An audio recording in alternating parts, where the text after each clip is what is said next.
통화주권이 훼손이 되면 정부가 하는 어떤 금융정책, 통화정책 굉장히 어려워지는 형국이 발생되거든요. 달러 스테이블 코인이 우리 시장에 이제 완전히 침투를 해버리면 달러에 대한 보유에 대한 것을 우리가 컨트롤하기가 상당히 힘들어집니다. 디펜스용을 그 정도도 안 만들어두면 달러 베이스드 된 스테이블 코인은 너무 우리 시장에 깊이 침투할 거다. 안녕하십니까, 우문서입니다.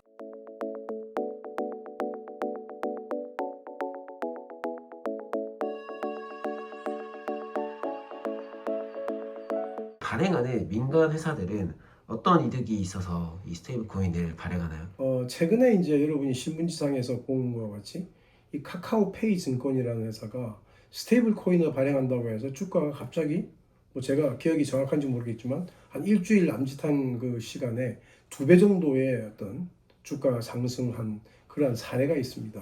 스테이블 코인은 우리가 달러 베이스의 스테이블 코인 생각해 보면 코인을 하나 발행하면서 1달러를 받는 거거든요. 바꾸는 거거든요. 가치를 바꾸는데, 그러면 그 1달러를 가지고 있으면서 나중에 또 달라고 하면 다시 이제 코인 하나 들고 와서 1달러 주세요 그러면 또 줘야 된단 말이에요. 그럼 그 보유하고 있다가 준다고 해서 아무 이득이 없어요. 다만 이제 마이너한 좀 작은 부분이긴 하지만 수수료를 떼는 부분이 있기 때문에 그 수수료를 가지고 이제 논할 수는 있지만 수수료도 크지 않거든요. 그렇다면 이게 주된 어떤 그 수익에 대한 원천이라고 하는 것은 어디서 나오냐면요. 100개의 코인을 발행하면서 100개의 달러를 100달러를 받았다는 예를 들어보면 이 100을 전부 이 달러로 들고 있는 게 아니라 그 중에 20 정도는 우리가 빠른 지급을 하기 위해서 달러로 이게 보유하고 있고 80 정도는 금방 이제 지급해달라는 그런 요청이 없을 수 있기 때문에 이걸 가지고 대부분은 단기 국채를 산다는 거죠. 국채를 사게 되면 이 단기 국채에서 주는 이자율이 있지 않습니까? 대략 그 단기 국채 이자율이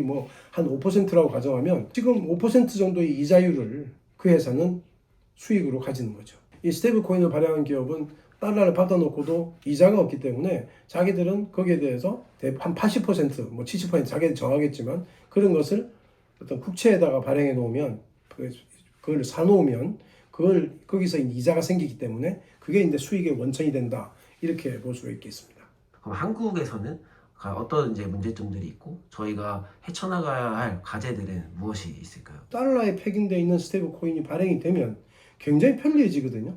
일반적인 달러를 사는 것보다는 더욱더 편리한 환경에서 달러를 쓸 수 있다. 그렇다면 이 국민들은 어찌 보면 애국심으로만 이 세상을 사는 게 아니기 때문에 이거 달러 써보니까 처음에는 좀 불편한데 굉장히 편하네. 그렇게 되면 달러 스테이블 코인을 쓸 수밖에 없게 되거든요. 그러다 보면 점점 우리나라 같은 경우보다 실은 우리나라보다 더 걱정이 많은 나라들이 훨씬 더 많습니다. 우리보다. 지금 그 미국을 제외한 나라들은 전부 실은 조금씩 걱정이 있는 거죠. 왜? 지금 달러 베이스의 어떤 그 스테이블 코인이 일상화되다 보면 그 굉장히 편한 측면에서 보게 되면 그걸 사용하게 될 거고, 자기 나라의 어떤 로컬 커런시, 자국 화폐에 대한 나름대로의 어떤 활용도가 떨어지기 때문에 그 부분에 대한 부분은 일정 부분 모든 나라의 걱정거리다. 그 달러 패권이 강화된다라고 하는 그런 어떤 얘기들을 하고 있는데 그거는 굉장히 맞는 말로 저는 생각하고 있습니다. 결국 저희도 저희의 통화 주권을 지키려면은 어떤 스테이블 코인을 발행을 해야 된다라는 의견으로도 좀 들리는데 어떤 국내 기업들이 이 스테이블 코인을 준비하고 있을까요? 기사화된 것은 네이버 파이낸셜이라는 회사를 통해서 업빛의 어떤 그 운용하는 회사인 그 두나무와의 어떤 주식 수합을 통해서 지금 네이버가 그 두나무를 자회사로 집어넣고, 업빛이라는 회사는 우리나라의 업빛이라는 마켓은 우리나라의 가장 그 큰 마켓시ェ어를 들고 있는 코인 거래소입니다. 그리고 네이버라고 하는 것은 네이버 페이를 이용해서 굉장히 결제 수단에 대해서 강력한 어떤 마켓시ェ어를 들고 있는 회사거든요. 그래서 이게 지금 업빛과 어떤 네이버의 어떤 결합, 이걸 통해서 굉장히 시너지를 낼 수 있는 부분이 있기 때문에 가장 발빠르게 움직였고요. 실은 어저께 기사에 우리가 토스와 빗썸이라는 회사는 실은 가장 어찌 보면 업빛보다 더 빨리 생긴 회사였고요. 마켓시어도 더 높았습니다. 토스 같은 경우는 전말은 굉장히 이쪽에 지금 현재 결제나 우리가 통장에다가 오픈뱅킹 하고 있는 이쪽에는 굉장히 경쟁력이 강한 회사거든요. 그래서 토스하고 빗썸도 다만 이제 지금 현재 이거 자회사 만들고 이런 수준은 아니고 MOU를 체결했는데, 이 MOU 체결한 거는 아직은 아주 강력한 어떤 결합 관계는 아니고 우리 서로 이제 의향서 정도를 서로 교환한 정도이기 때문에 둘이서 이제 해보겠다는 어떤 의사표시를 시장에다가 보내긴 했죠. 자, 그 다음에 이제 나오는 것이 우리가 이제 카카오입니다. 카카오는 지금 카카오의 어떤 그 회장이 굉장히 어떤 여러 가지 어려운 문제에 있어서 회사가 좀 힘들었었는데, 카카오는 정말은 이 카카오뱅크나 카카오페이를 통해서 굉장히 많은 어떤 업역을 이렇게 넓혀왔던 회사거든요. 근데 최근에 보면 이 카카오가 그 이제 그 발행했던 그 암호자산 카이아라고 하는 것을, 카이아를 가지고 있던 그 지분을 현재 서클에다 넘겼다는 걸 보면 지금 카카오는 어찌 보면 스테이블 코인에 비해서보다는 다른 쪽에 더 집중하겠다라고 하는, 다시 말하면 요즘 말하는 AI 인공지능 쪽이나 이런 쪽에 더 집중하려고 하는 것이 아니냐 하는 어떤 조심스러운 관측을 해봅니다. 그리고 이제 마지막으로 삼성인데요.